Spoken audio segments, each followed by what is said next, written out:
did during his short, brutish career. This emphasis on Blackbeard's appearance and personality hides the fact that the man was a highly successful pirate. Although his career as an independent pirate captain lasted less than a year and a half, his actions shook the very foundations of British rule in colonial America. While he was operating in the Caribbean, Blackbeard was little more than a major irritant, one of several pirate captains who fought their own private war among the islands and shoals of the West Indies. However, his blockade of Charleston, was something different.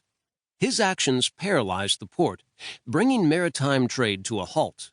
While this caused a crisis in the colony of South Carolina, Blackbeard's blockade had an equally dramatic impact further up the coast.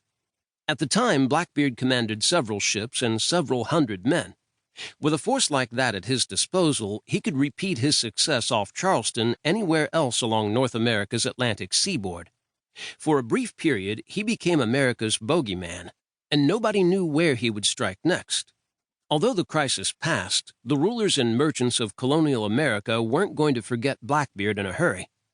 Until his death, he remained a nascent threat, the one man they knew who could bring their fragile colonial economy to its knees. This all took place in 1718, the year that represented the peak of piratical activity in the Americas. It also represented a turning point, the great upsurge of piracy following the end of the War of the Spanish Succession, 1701 to 1713, between Britain, France, and Spain reached its peak during Blackbeard's time, and afterward the threat diminished, as the few pirates who remained left American waters for fresh hunting grounds on the far side of the world. Indeed, the so-called Golden Age of Piracy, a phrase first conjured up by Captain Johnson in 1724, was meant to encompass the period from about 1697, when the last of the buccaneers ended their attacks on the Spanish, to around 1726, when the last mass hanging of pirates took place. In fact, the peak of piratical activity was concentrated in a far shorter period. From 1713, when the War of the Spanish Succession ended, until 1722, when the crew of Bartholomew Roberts was hanged en masse on the West African coast. In the waters of colonial America, the worst phase lasted from 1716 until 1720, a period that saw the development of the Bahamas as a pirate stronghold, then the establishment of British rule in the islands, and the subsequent eradication of Bahamian piracy. Blackbeard was very much one of these Bahamian pirates, even though he quit the islands in 1717 when they were at their peak as a pirate haven and never returned. The story of Blackbeard, therefore, mirrors the story of this pirate crisis. The idea behind this book is to seek out the real man behind this dramatic facade, and to try to understand why he took to piracy, how he managed to excel as a leader of cutthroats, and why his piratical career reached such a spectacular and blood-soaked finale. For someone like Blackbeard, a conventional historical narrative isn't really enough. The life he led and the world he lived in were too different from our own for that.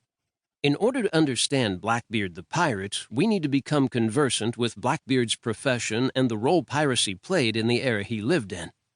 What I have done is to intersperse chapters of narrative history with others that delve a little deeper into the maritime world Blackbeard lived in, allowing readers to become conversant with such things as pirate havens, how pirates operated, how they structured their crews, and what impact they had on colonial America. I hope you find the result as much fun to read as it was to research and write.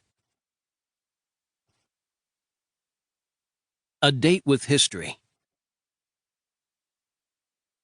Diary writers in Blackbeard's day must have been a little confused, as two types of calendars were being used at the same time. The older Julian calendar, supposedly named after its Caesarian inventor, began its year on March 25 and counted every fourth year as a leap year. Over the centuries, this led to a discrepancy between the calendar and the seasons, losing one day every 128 years. In 1582, Pope Gregory XIII solved the problem by leaving out a leap year at the end of 3 out of every 4 centuries, which, amazingly enough, was all it took to bring the calendar and tropical year back into line. The new year was now celebrated on January 1st. The Gregorian, or New Style calendar, was rapidly adopted by most European countries, and by association it was adopted in their American colonies as well. Britain remained the exception, much as it does today.